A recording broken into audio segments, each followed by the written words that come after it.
Buenas tardes a todas y a todas. Con la venia de nuestro presidente. Honorable Congreso del Estado Libre y Soberano de Tamaulipas, presente. Los suscritos diputados Laura Teresa Zárate Quesada, Belén Rosales Puente,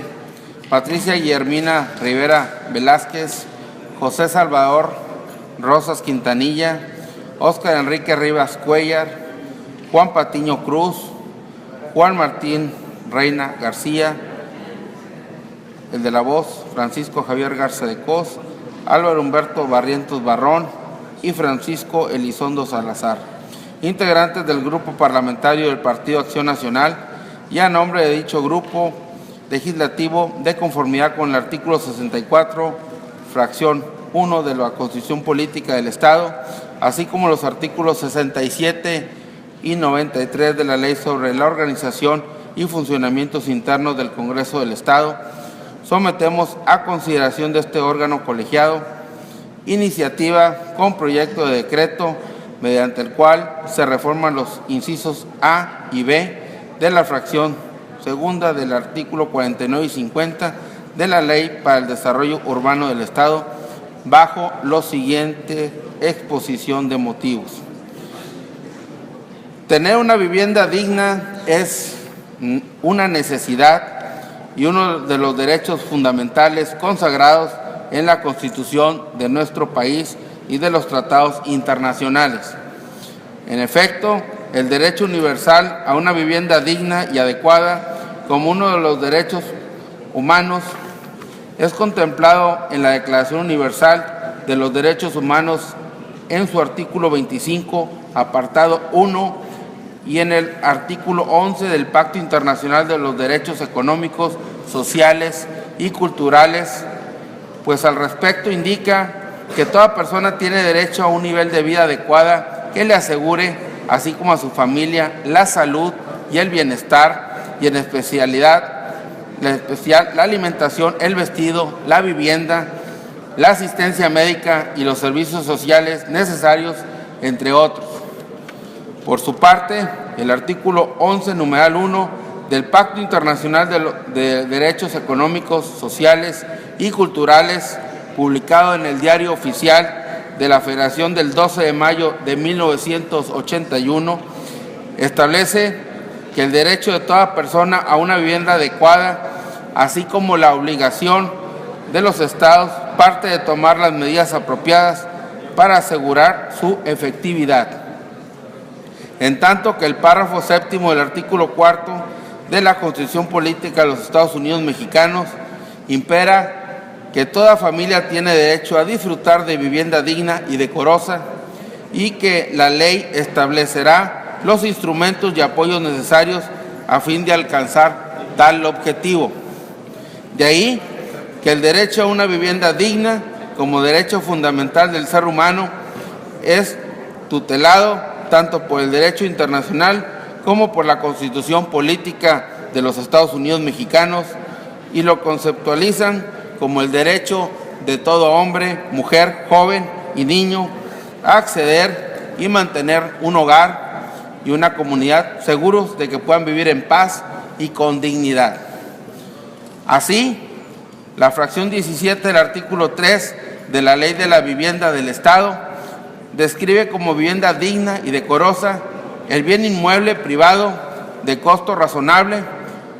proveniente de la inversión privada, social, pública o mixta, con espacio suficiente, accesibilidad física, seguridad de tenencia, estabilidad y durabilidad estructurales, iluminación y ventilaciones suficientes, infraestructura básica que incluya servicios de abastecimiento de agua,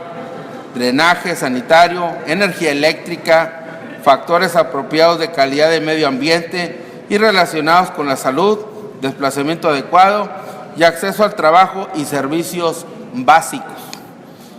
Precisando lo anterior, tenemos que en la actualidad el promedio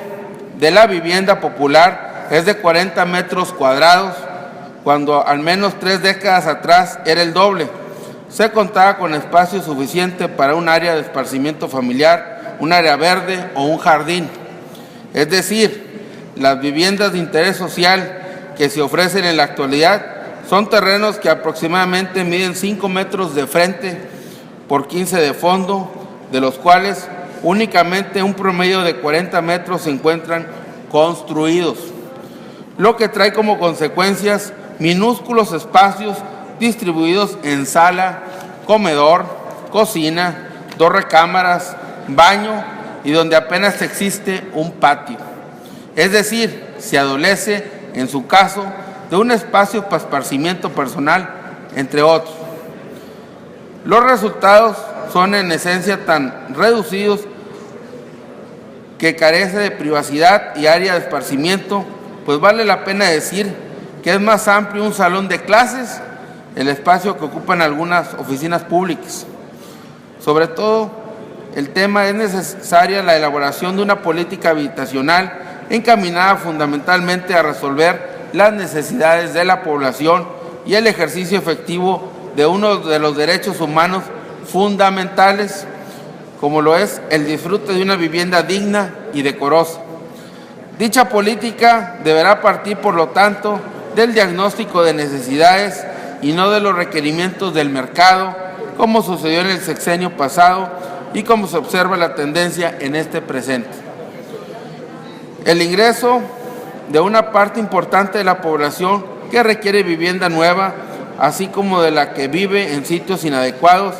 no permite el acceso a una vivienda propia, lo cual no implica que deba alojarse en un sitio en malas condiciones. Asimismo, la política habitacional debiera fomentar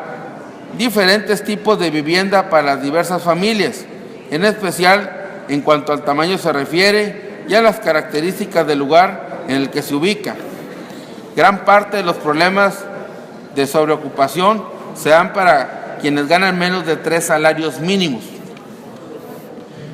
En este contexto, es indudable que se requiere de una política habitacional que contemple todas las formas viables sin perder de vista tan serio problema. Contrario a lo que sucede actualmente, en donde da prioridad a los créditos para la adquisición de vivienda nueva, ya que si bien estos resultan una parte del problema del aprovechamiento de vivienda e impulsan al sector de la construcción, se deja fuera de la posibilidad de acceder a una vivienda adecuada a la mayor parte de las familias que se alojan en sitios sin las condiciones indispensables de habitabilidad establecidas en nuestro sistema jurídico. Dicha política se debe insertar en un proceso global de planificación para que se elabore en concordancia con los ordenamientos territoriales y con los planes sectoriales para satisfacer 2 de los derechos humanos fundamentales, que es el del disfrute de una vivienda digna y decorosa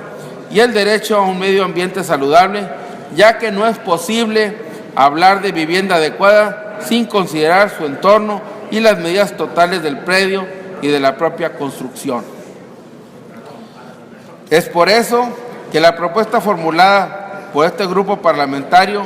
va encaminada a reformar la ley secundaria que establece el mínimo de metros lineales y la superficie total que deben de tener los lotes destinados para la habitación popular, pues de ello depende una gran medida